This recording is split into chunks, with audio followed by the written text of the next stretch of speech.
So, while I'm thinking about it, because I might forget by the end of class, we won't be here on Monday. So, I'll see you guys next Wednesday. We're done with class. Um, I remembered it in the class, in my previous class, but I might forget, so just FYI. I don't have anything else. Any questions from you guys before we start? All right, so, this is where we ended last time with Louis XV and the legacy of his great-grandfather, which wasn't great for him. His grandfather's corruption, selling offices, the 7 Years' War not going well for him, which we'll get into the 7 Years' War in greater detail in a later chapter. It's really interesting, actually. Oh, geez, we got a whole English Civil War to talk about. Right.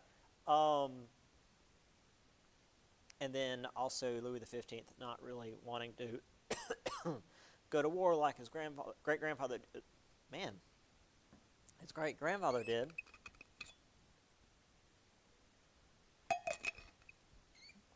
So he wasn't able to bring in money. Now, not that war necessarily brings in money, but if you win war, you take land, and land is how you make money back then. So if you win a war and take a bunch of land, then you're able to use that land to generate income. Either if it's islands in the Caribbean by farming say sugar, or land on the continent for just land taxation, that sort of thing. All right, on to Austria. So the 30 Years' War didn't go well for the Austrian Habsburgs. They weren't able to completely stamp out Protestantism like they wanted to. But they still pushed for an absolute monarchy. And it was actually beneficial to them that there was the constant threat of invasion from the Ottoman Turks, which is to say the Muslim forces that had taken over Constantinople right at the end of our last semester. So the Austrian Empire maintained a modernized and powerful army to ensure that they were ready for any push from Turkey. Well, sure enough, 1683, there was a massive Turkish army that besieged Vienna. 2 months into the siege, the Polish army under King Jan Sobieski came in and saved the day. We'll talk more about Poland in a little bit and why they were involved. In fact, this aid from Poland allowed Austria not only to, not have its capital besieged by an aggressor, but to push back so hard against the Turks they had taken more land by 1718 than France had taken under Louis XIV, which, if you remember from Monday, was pretty substantial. We're going to talk about Napoleon in a couple of chapters, and he blows away anything that Louis XIV had done. But, prior to Napoleon, Louis XIV had done a lot compared to previous kings. So saying that Austria did more in a couple of years than what Louis XIV had done is saying a lot. They had taken the entirety of Hungary, although, as we're going to see going forward, Hungary was far too politically independent to simply become more Austria. So later emperors such as Charles VI had to make concessions, and later rulers such as Maria Theresa and Joseph II continued modernizing Austria. So this is why later it's known as Austria-Hungary, because, as we're going to see, while they share like an emperor, let's see, what is it? They share an emperor, a minister of war, and I think a currency, and everything else is different. Like traffic laws,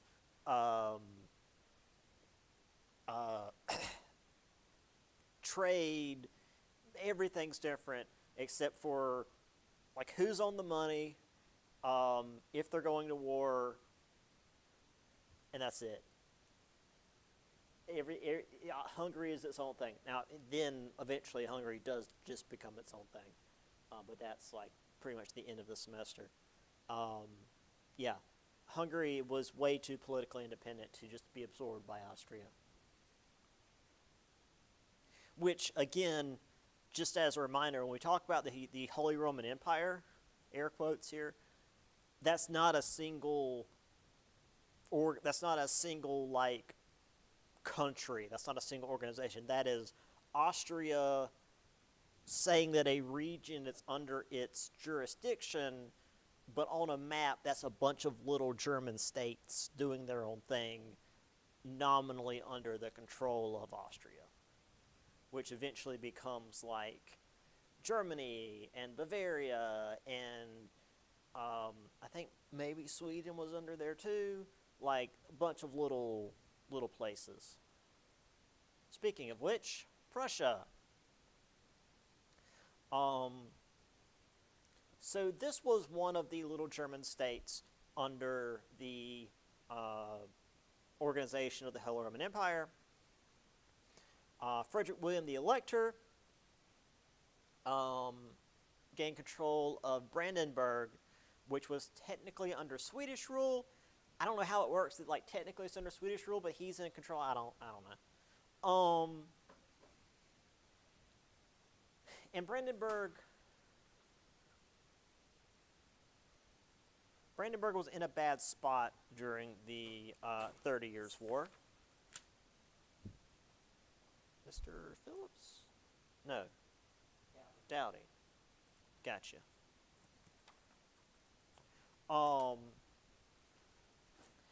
Brandenburg was being where Prussia is, it's like center of Central Europe. It was pretty much run roughshod over during the 30 Years' War. So Frederick William believed that they needed a strong army in order to safeguard its people. So from 1641 to the 1670s, he raised the army from 3,000 to 38,000. Pushed back the Swedes and Poles, built cadet academies and forts, modernized the army's weaponry. When his son, Frederick, took over, this is going to be a running theme, by the way. Frederick William, it's a thing. He inherited the second largest territory in the Holy Roman Empire after the territory that was in charge of the Holy Roman Empire, Austria. So Brandenburg, which is becoming Prussia,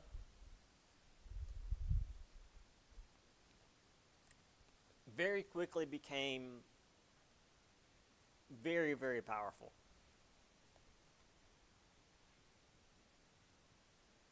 So during the War of Spanish Succession, which, if you recall, was France trying to unite with Spain because of the whole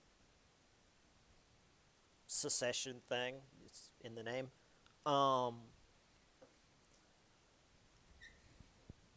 The Habsburgs called on the rest of the Holy Roman Empire to fight. They couldn't make them. They just were like, hey, you're part of the Holy Roman Empire. You should totally help us out. Frederick I, who is not this Frederick, He's this Frederick's son. Don't worry about it. He demanded that Prussia be allowed to become its own kingdom. So in 1701, Prussia became I shouldn't say an independent kingdom, but it became a kingdom officially, while still technically being part of the Holy Roman Empire, and also started to emulate Louis XIV's lavish spending.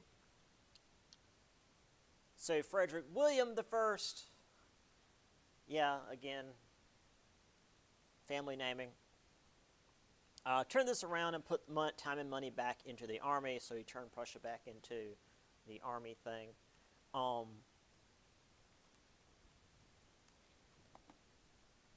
FYI, when I ask you about Prussia, it's going to be multiple choice, and only one of the answers is going to be some combination of Frederick or Frederick William. The other ones will be like Louis or Charles or whatever, so I'm not going to have you choose between all of these. Just remember that if it's Prussia, it's a Frederick William or a Frederick. Yeah.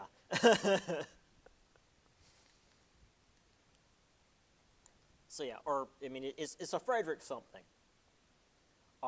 Which, by the way, Prussia is the nucleus of Germany. Prussia becomes Germany. Because as I've mentioned before, the various little German states eventually coalesce into what is modern-day Germany, and Prussia is the center of that. Prussia begins that process, which is 1670s. It's like another 200 years before we get there. But this is where it starts. And that's the whole thing. And that's probably like my favorite part of history, is like that whole really interesting process. So we'll get to that. And it's not a bunch of Fredericks that do it. Speaking of which, here's one of the Fredericks. I think this is probably Frederick William the Elector, the first guy, because I wasn't going to bother going through all the Fredericks. Ain't no way Google would have known what I was talking about.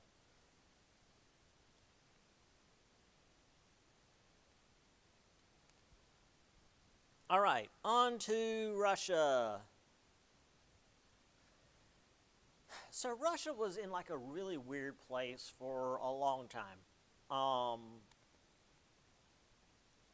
It wasn't even called Russia for a long time. It's called Novgorod.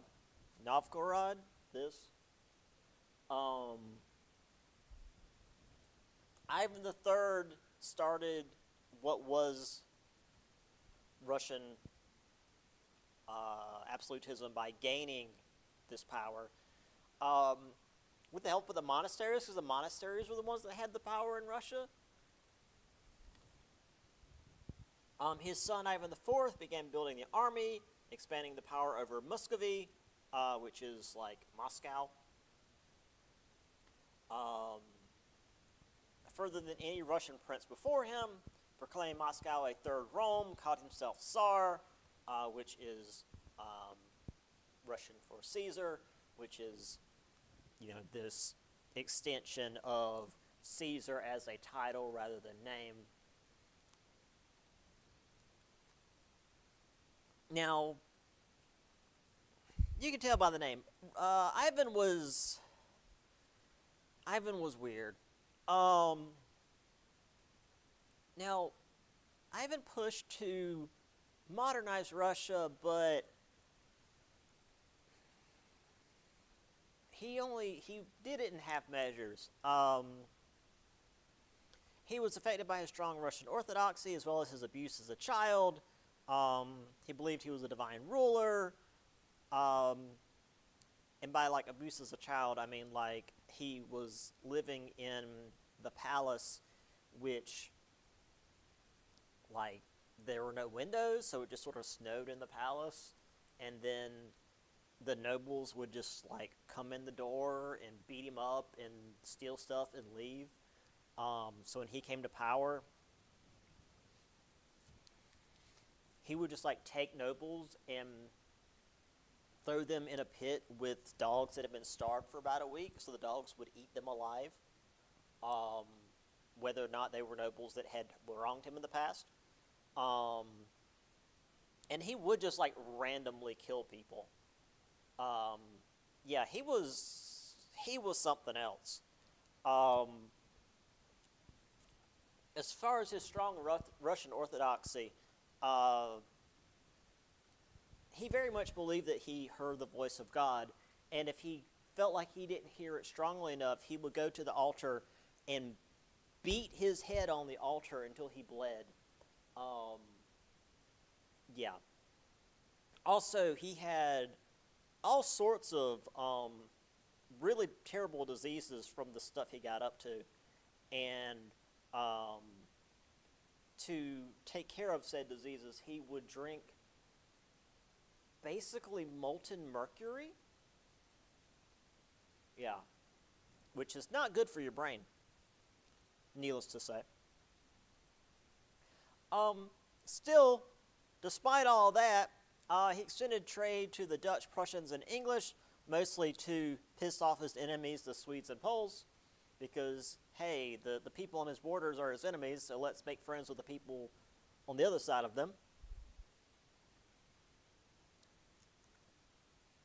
He also created the Zemsky Sobor, which is a pretty big deal, although not much came of it. This is a representative assembly in Russia, which is saying something, though he still mostly went to the monasteries to get advice on how to run the country. Still, as I've mentioned, he was very violent and pretty unstable. He went to war a lot for no real reason. He killed people for no real reason. He killed his family for no real reason. Let's see. Here we go. Hired thugs, oversaw forced recruitments and mass murders in areas thought disloyal. Ivan reputedly had some of his boyar enemies roasted to death in a huge frying pan. In a fit of pique, he executed the highest official in the Russian Orthodox Church. Pummeled his pregnant daughter-in-law, causing her to miscarry. Beat his eldest son and heir to death. What's more than that? The book doesn't go into as much detail as what I remember learning. Yeah. He was not all there. Now, needless to say, he looked the part. And remember, this was the guy that I told you guys when France was having its wars of religion. He was the one that sent the letter to France. It's like, hey, you guys need to chill out. Because France was actually like getting really out of control.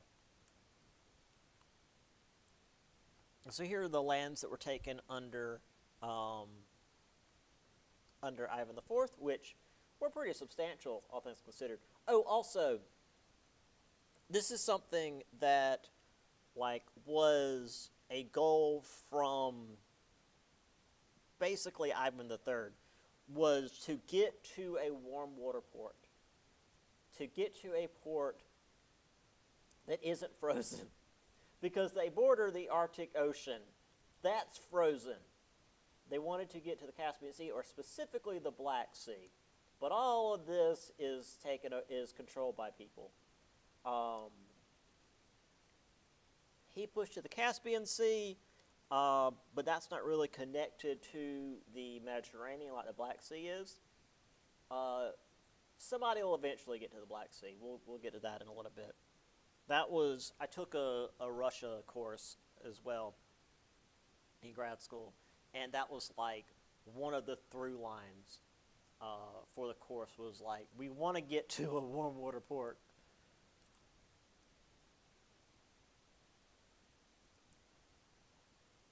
So there were 9 years after Ivan died that was just chaos, like more so than him being in power, known as the Time of Troubles. And yeah, it was like civil wars and stuff in Russia. It was, yeah, prolonged period of civil wars, known as the Time of Troubles. And when civil wars are happening, people are dying in like the thousands per day. Russia doesn't do anything halfway. Swedes and Poles are seizing tracts of land. Michael Romanov ended this with unfavorable treaties. More chaos between 82 and 89, until finally we got Peter the First. So Peter began to truly modernize Russia. He visited the West, modeled his ships and armies after what he saw. So this is like the Dutch and the English, the French, etc. Particularly after he was overwhelmed by the Swedish armies in the Great Northern War. Yeah. He also moved the capital to St. Petersburg, a city that didn't exist before he had it built. He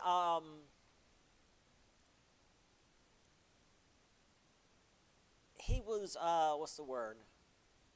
Ambitious. St. Petersburg also was situated, it was a lot further south. See, do I have a map?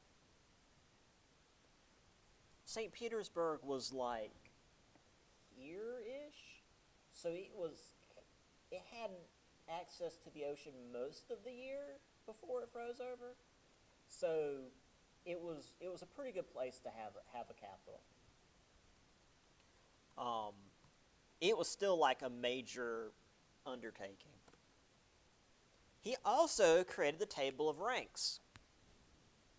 This eliminated the boyars, which is the nobility in Russia, and they had to actually work to hold office. He created a meritocracy in Russia, which, you know, considering the oligarchy today in Russia, that's something. Yeah, and here's old Peter with another of those really symbolic images. You know, him in the armor with the cloak, and then back here a like modern ship showing his travels. What's something that really stands out with Peter here compared to Ivan?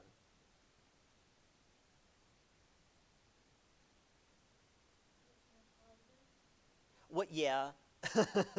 But like when you think of, you know, 16th century Russian guy, what looks different with Peter here?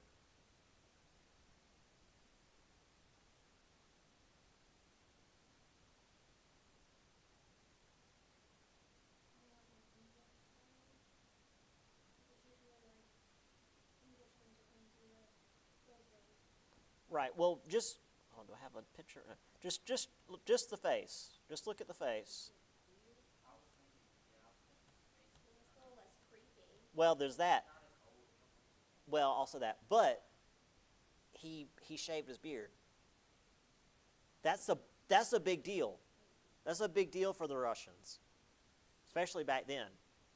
For them, especially the Russian Orthodoxy, for them, Jesus wore a beard, so it's good enough for Jesus, it's good enough for us.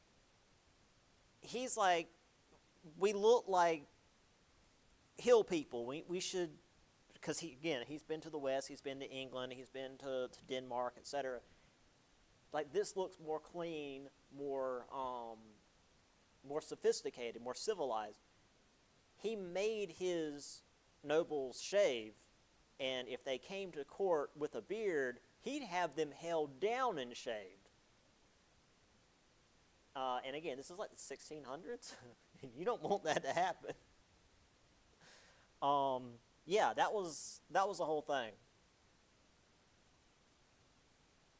So it wasn't just that Ivan the Terrible looked crazy, but also like the beard is part of the look. Yeah, here's his travels. Like he went. Where's the mouse? There we go. Through England, um, down through the rest of Europe here, even through Vienna, so down in Austria, and then came back home. So he did a lot of traveling. I think the first, I want to say the first like out of Russia travels for a Russian ruler, because they were very like insular.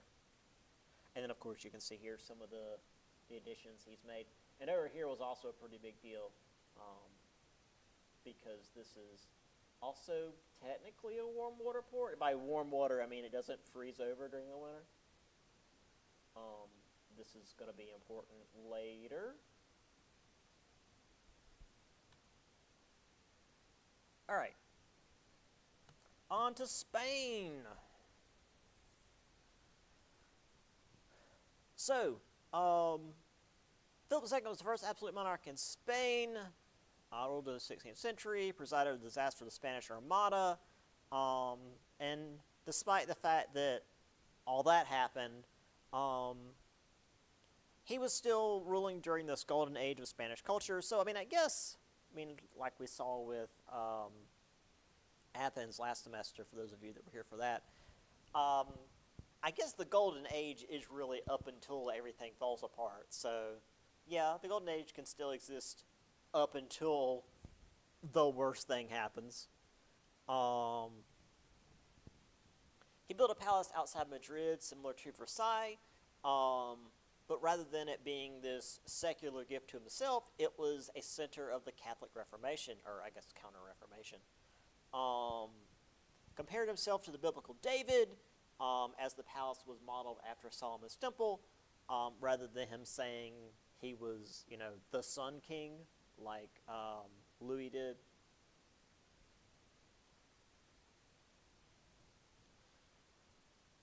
However, attempting to centralize power and inflation from all that lovely Spanish silver pushed Catalonia into a civil war, which actually, apparently, almost occurred a few years ago.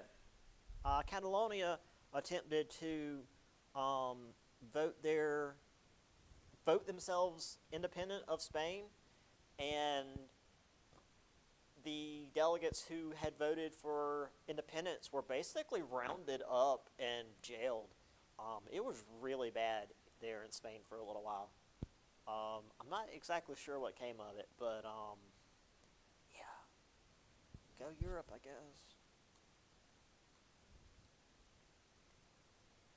Also, unlike in France, where the king was basically ruling over the church, in Spain, the church was powerful and independent of the king. Landed nobles were also more stubborn, and while Philip tried to mimic the policies of the Spanish king, or the French king, I should say, he was not able to rule over the nobles the way the French king could.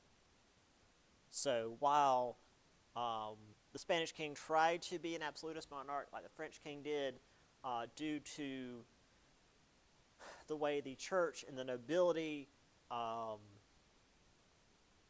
guess, were just situated in Spain, he was not able to.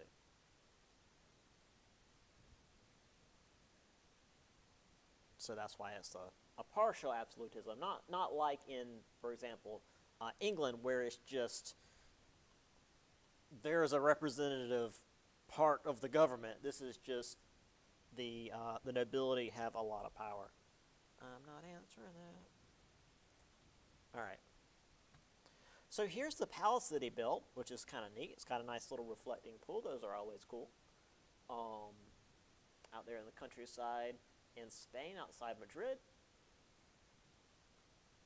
Modeled after Solomon's Temple, apparently.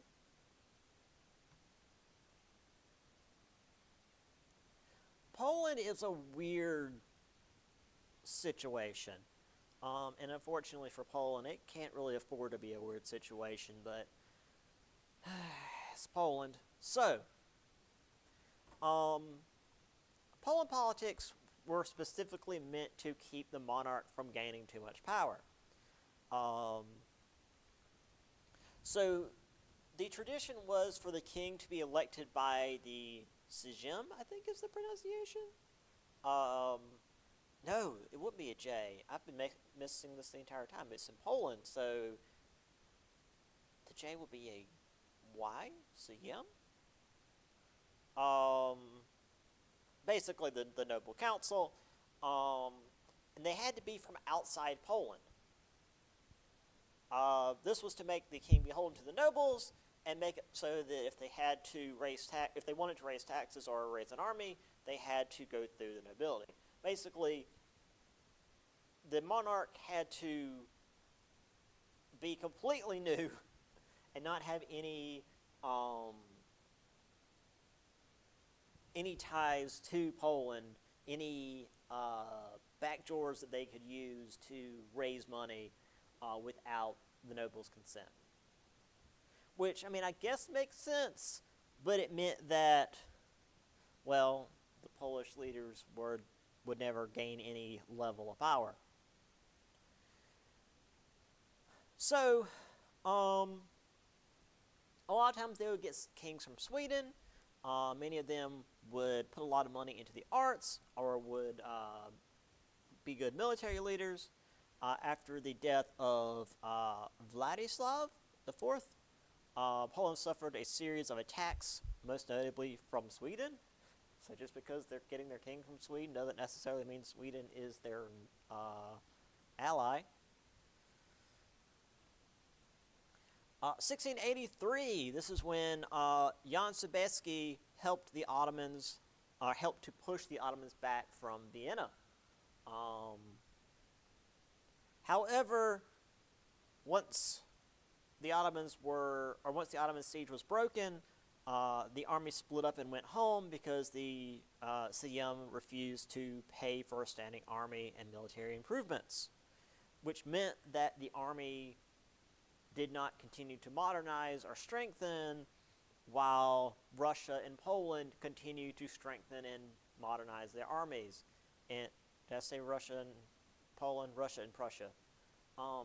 And if you're familiar with the geography of where this is, Poland's in between Russia and Prussia. Yeah. And this happens a lot. Like, Poland's in a bad spot. And this is what I've said multiple times is if Ukraine falls, Poland's next. Because Putin wants to have a redo. Putin wants a USSR 2.0, and Poland would be part of that. So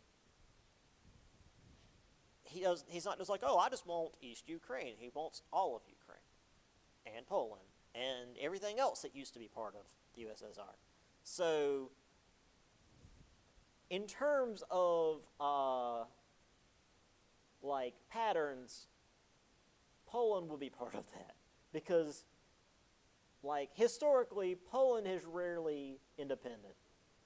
We're going to see Poland get eaten a lot in this class, unfortunately. There's a whole lot of, like, treaties and peace things that it's like, hey, maybe we should make Poland a country again, mostly as like a buffer zone. Poland's a rough place to be. Sweden.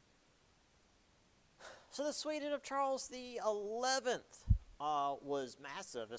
It was much larger than the Sweden of today, stretched from Norway all the way to Estonia. Estonia being like along the coast of where, well, it's like where Western Russia is today. When he died in 1700, the Poles, Danes, and Russians all hit Sweden at the same time. His son, the 17-year-old Charles XII, was ready for them. With aid from the Dutch and English, he ran roughshod over the allied Poles, Danish, and Russians, and defeated them at the Battle of Narva. So he invaded Russia in 1707, which, if you guys recall anything from history, invading Russia is usually not a great idea. Russia isn't really good at invading Russia. Peter the Great was prepared because, I mean, this is, several years later. 1709, they met at Poltava. Charles was handed his first major defeat, escaped to the Ottoman Empire, and tried to enlist the Turks to aid him because, by the way, the Turks and the Russians had been at war since either side existed. So I mean, there's a lot of that. The further east you go, the more these groups have been fighting each other since either side had called themselves what they call themselves today. So by the time he got home in 1714, his nation was broke. His nobles were pissed.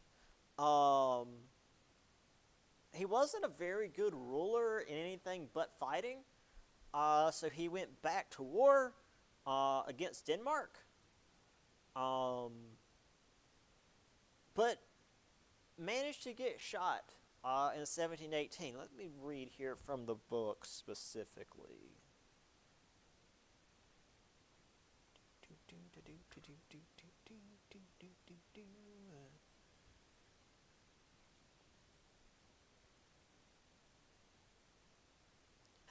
Here he was shot in 1718, perhaps by one of his own soldiers, and it gives me a footnote for the source they used for that.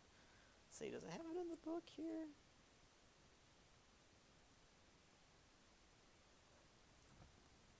I don't know where the footnote would be. But yeah,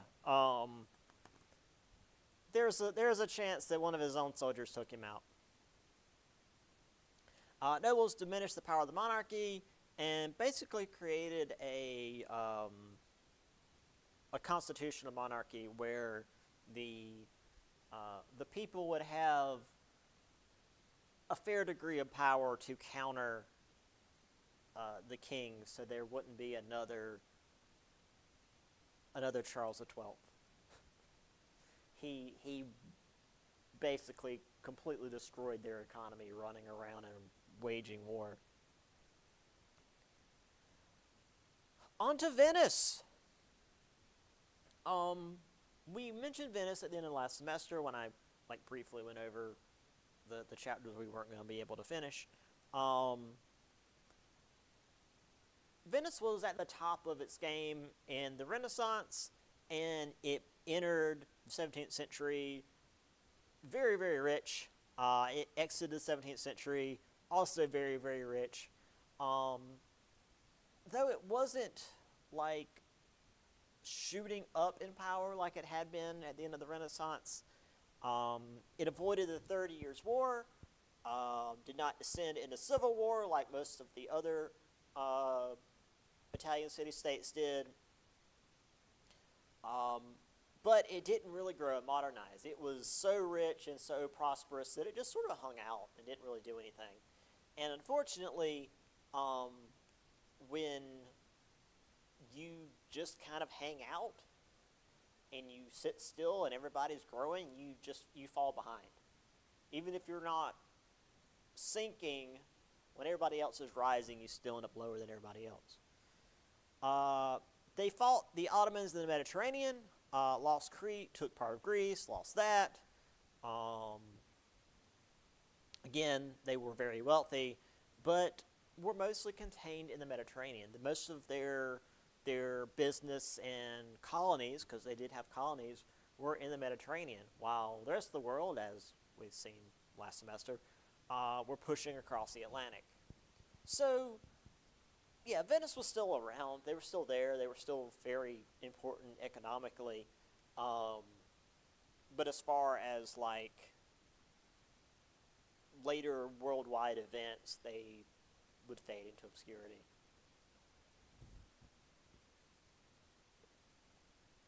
But they were a republic and they stuck around. So that's cool, like politically, that they managed to last as long as they did without just like falling apart. Speaking of republics, the Dutch. The Protestant Catholics split in the Netherlands. West-Atlantic gentry were in the Catholic South. Trading ports, including Amsterdam, were in the Calvinist North. It was very small, but had a lot of wealth due to Amsterdam and a surprising amount of colonies and trading posts. The Netherlands was, or the Dutch Republic, I should say, was extremely wealthy and quite stable. The citizens were the richest in the 17th century, and they put their money back into the Republic to make it stronger and more stable. So the Dutch Republic was a pretty good place to be at this time. They were exploring. Again, if you were here for the beginning of my 101 course, the Dutch were doing a lot of early days exploration, not just North America, but the Far East, a lot of early colonies. Yeah, they were really out there. So, now for the big one. Need to drink some water before this one because England.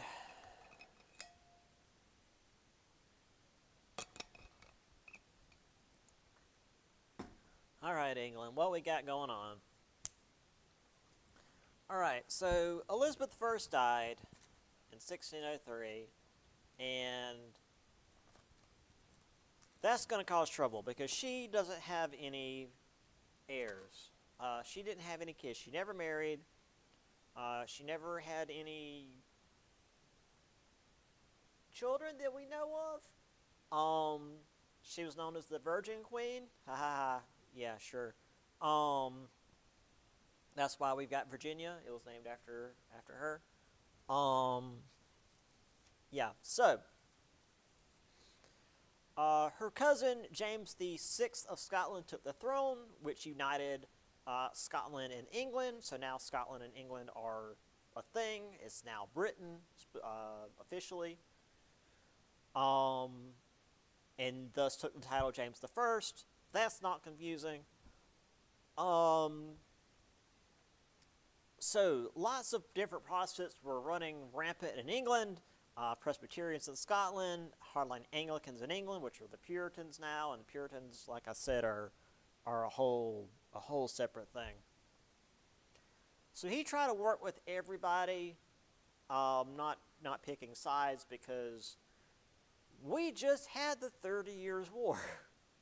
We don't need another one in England.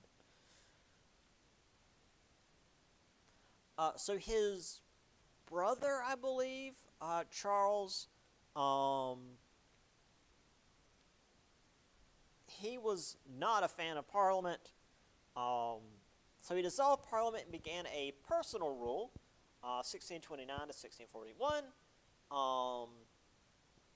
And just like with France, technically you're supposed to ask Parliament before you make any new taxes, but he used all sorts of tricks to get around them,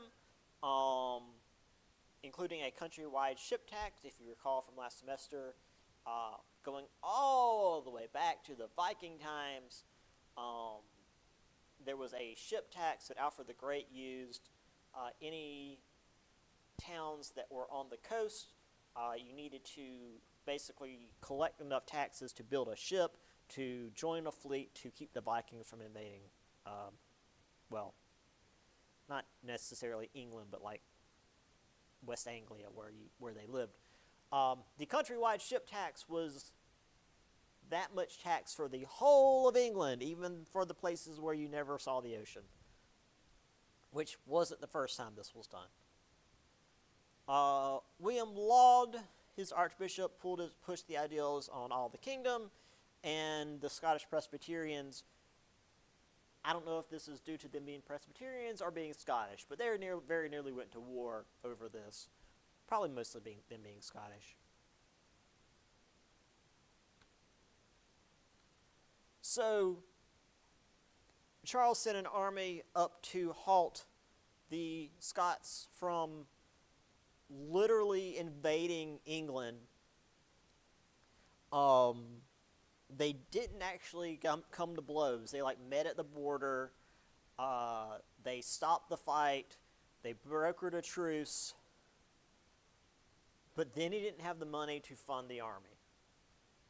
So now he's got a bunch of dudes out on the battlefield, and they're not getting paid. So he had to call the Parliament in to ask them to collect money so that he could pay the army. So they demanded that he make some reforms because he's clearly not been doing a good job. And he told them to take a hike. Because he could, because he was the king. He didn't ask them to come back because he needed the money, because he forgot that he needed the money. So he gave in to their demands, etc., etc. The next year, the Irish rose up against the Anglicans and massacred entire cities, which struck fear across England because there was this conspiracy that because the Irish did it, that all Catholics were going to murder the English because that was just the way things were seen back then. And by back then, I mean until really recently. I've mentioned this a couple of times in my American history course, and I will mention it several more times in my American history course. Like, there was this belief that if we ever let a Catholic in power, the Pope would just take over. That was literally like arguments against JFK coming to power, was if he comes to power, the Pope will just be the president. Yeah. So there was just this belief that because the Irish are Catholic and the Irish are angry and murdering a bunch of English, therefore Catholics are going to murder a bunch of English. So there was a plot that the Parliament was going to imprison Charles's Catholic wife. So he charged Parliament with treason. He then fled London, and a civil war erupted. Civil War lasted a couple of years. However, the Royalists were not as well equipped or trained, and the parliamentary forces under the command of Oliver Cromwell whipped Charles and captured him at the Battle of Naseby in 1646. So yeah, that's, 4 years? And here is the progression of the war. I specifically remember my history professor showing us this progression of the war using an overhead projector. It was weird, though, because, he was using PowerPoints, but then it was like, I'm going to pull out the overhead projector for this. Why, though? He's fun. Specifically, the parliamentarians never really had any trouble. There was never any major, there was some push you can see here from the Royalists, but the parliamentarians always had London. They always had, the major coastal regions. At one point, the Royalists had that, and they took a little bit more, and then it was gone. The Royalists just got their butts absolutely kicked.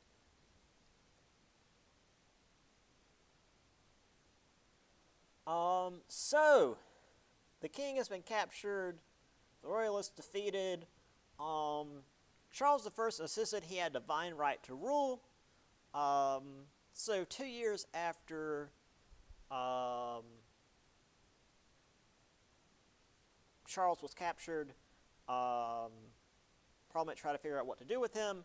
Cromwell said there was only one thing that they could do, and that was to kill the guy. They needed to try him as a tyrant and thus a traitor to England, and the only prescription for a traitor is the death sentence. Now this took a while.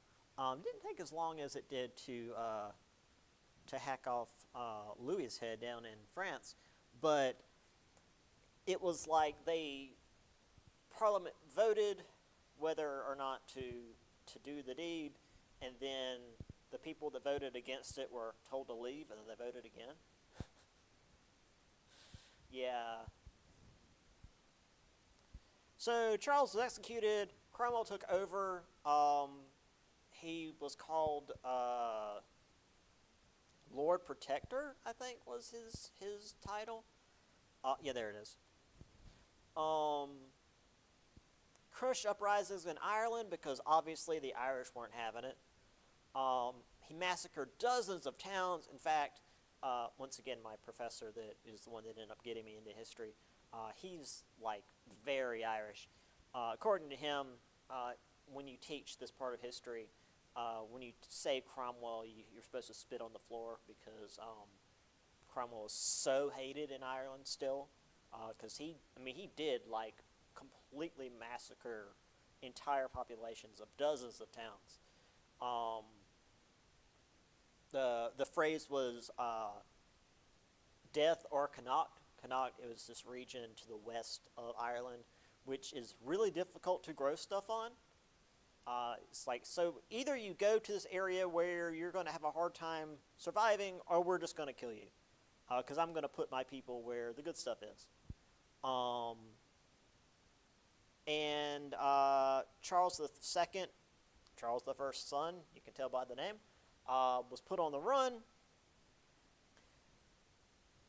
He also stopped the Anglican dominance of England by allowing religious toleration, which meant that a lot more sects were running around, including the Adamites, who were nudists. Because, hey, it went okay for Garden of Eden, but if you've ever been to England, you don't want to do that. Not that England's like super cold, it's just not warm at all. Anyway, here's Cromwell.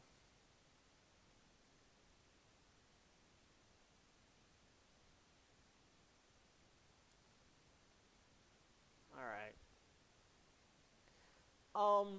Cromwell had a lot going on.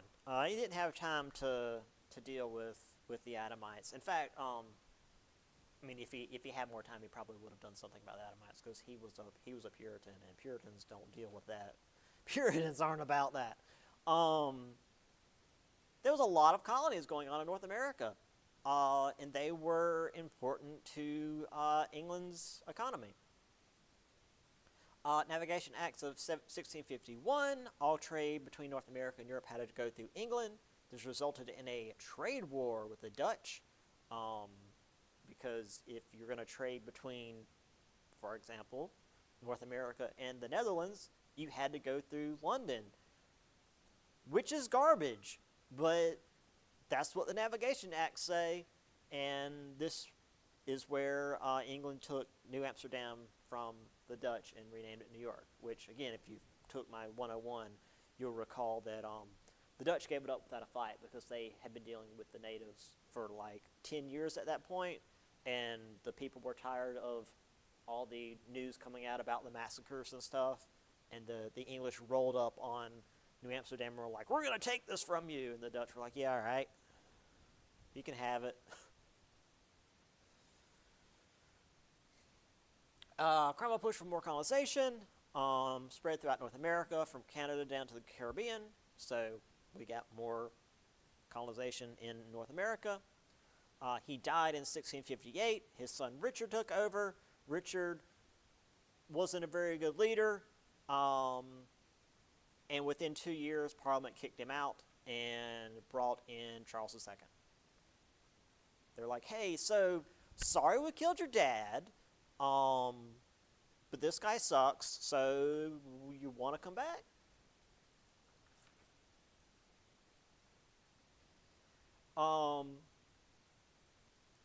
So he reestablished the Anglican Church, which was good for the Anglicans because that's literally the Church of England.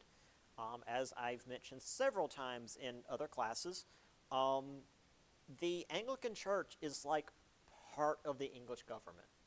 It's like your tithe to the Anglican Church is part of your taxes. It's just a branch of the government. But he didn't impose conformity. You didn't have to go to church if you didn't want to. It wasn't like, oh, well, I don't want to be an Anglican. I want to be a Presbyterian or whatever. Fine. Whatever. We're not going to come in and, drag you down the street.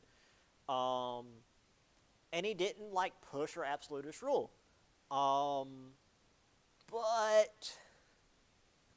he did the one thing you're not supposed to do as a king and didn't produce an heir. He didn't have any kids. And his brother James was Catholic.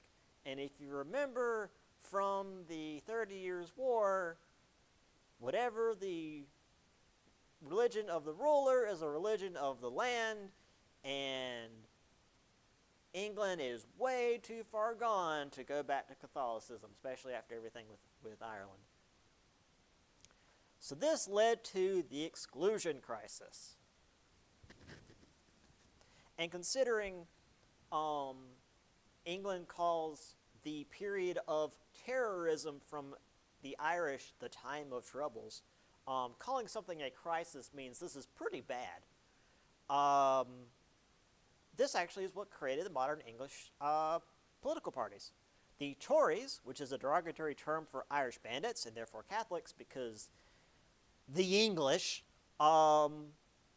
since they're Catholics, or since they're supporting a Catholic and therefore must be Catholics and therefore must be Irish bandits, and therefore must be a derogatory term for Irish bandits, they're supporting James. And then the Whigs, which is a name for Scottish bandits and therefore radical Presbyterians and then therefore Protestant, opposed James and say we should choose somebody else. Cool. All right, so there's two separate sides. Now, the Tories and Whigs still sort of exist. The Tories definitely still exist. The Whigs have sort of morphed into really the Labour Party now. The Tories are definitely still a thing. Okay. So,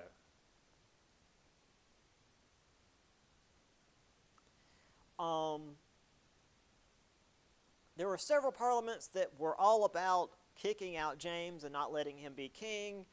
Charles told them to take a hike because Charles wasn't dead yet. He was just he just wanted James to go ahead and be in power before he died. So there wouldn't be an actual civil war over it. So this was smart. He wasn't like, well, once I'm dead, you guys can figure it out. He was taking care of it before he died. So I'll give him props for that.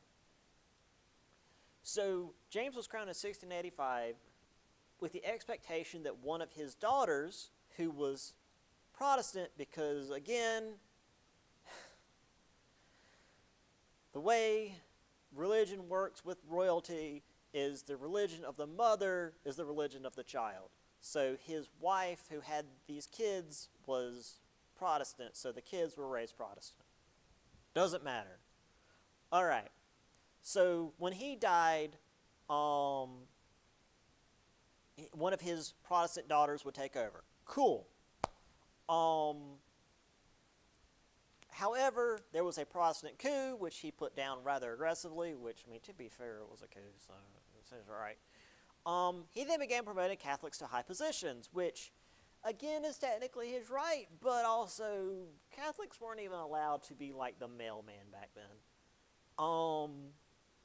And then his Catholic wife, because of course I guess he'd remarried because women died really young back then, especially in childbirth, produce a male heir. And of course back then, the male heir supersedes any female heirs. So even the Tories back then knew this couldn't work. They were totally fine with James being in power for a limited period of time, and then like one of his Protestant kids coming to power. So this led to the one and only William of Orange. William of Orange and his wife Mary, who William of Orange was one of the major leaders in the Netherlands. Orange is a county, I believe, in the Netherlands. And he was a hero in the fight against Spain when Spain was trying to take over the Protestant Netherlands. So he, like everybody who was on the side of the I'd say everybody on the side of the Protestants. Anybody who was involved in these wars knew this guy. And if you're on the side of the Protestants, you liked him a lot. And Mary was, not this Mary, but she was related to this family somehow. She was James's cousin, I think. She was related to the English royal family. I don't remember exactly how.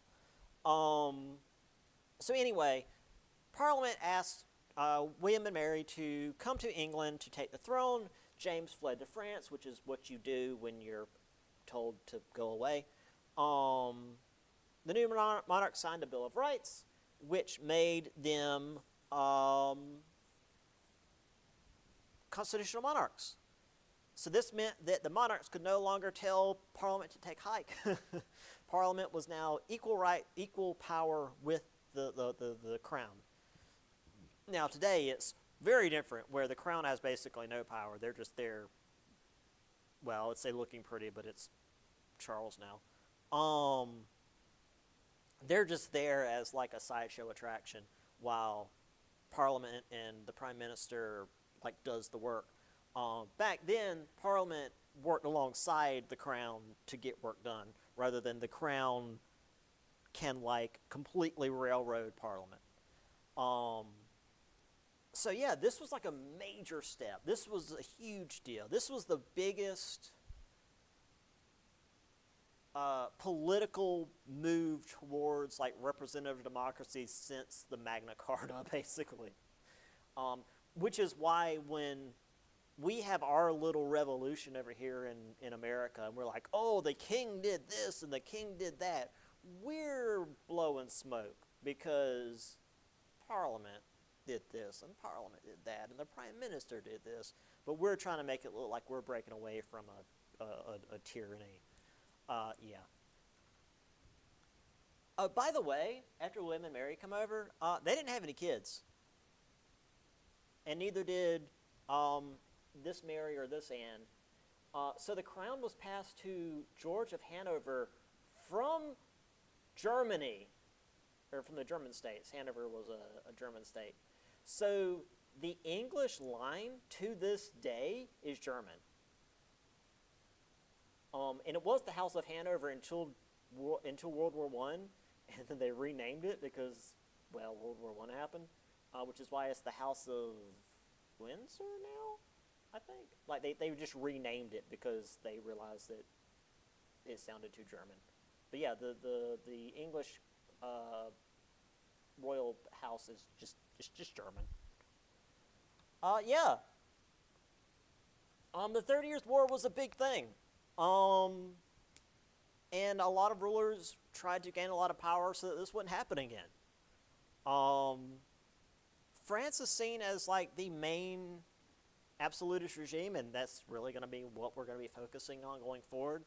But Russia was more absolutist, and will really remain so. But a lot of states didn't have that sort of absolutism.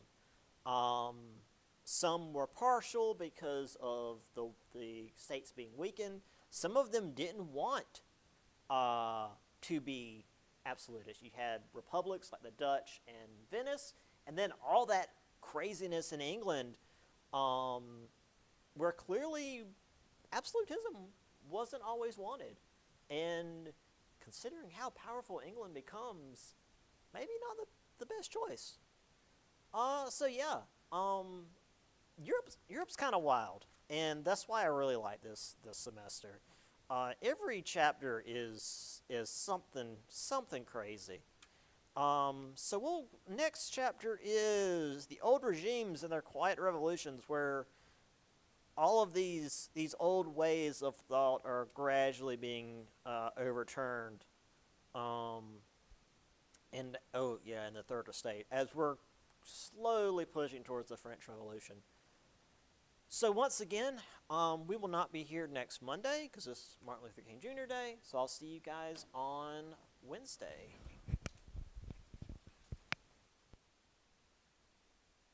You online folks, I'll be putting up discussion days. Make sure you do that. And for you guys.